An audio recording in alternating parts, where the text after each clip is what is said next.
बॉलीवुड में कोई इस लायक नहीं जिसे घर बुलाया जाए। कंगना रनावत। बॉलीवुड में मेरा कोई दोस्त नहीं, मेरे दोस्त बनने लायक हैं ही नहीं ये लोग। इसके लिए काबिलियत चाहिए। शोबिज में अपने बेबाक तबसरों की वजह से मशहूर कंगना रनावत ने इस मर्तबा नया शोशा छोड़ते हुए कहा है कि बॉलीवुड में कोई शख्स इस लायक नहीं जिसे घर बुलाया जाए। कंगना रनावत माजी में एक मर्तबा ये कह चुकी हैं कि उनका बॉलीवुड में कोई दोस्त नहीं है, जबकि हाल ही में सलमान खान की जानिब से उनकी नई आने वाली फिल्म को पजीराई मिलने पर उन्होंने कहा था कि वो अब तन्हा नहीं हैं।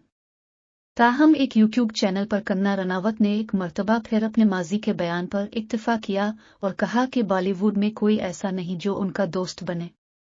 जब उनसे सवाल किया गया कि बॉलीवुड में किस शख्सियत को वो ज़ोहराने पर दावत देंगी, जिस पर कंगना रनावत ने कहा कि बॉलीवुड से तो इस मेहमान नवाजी के लायक कोई भी नहीं।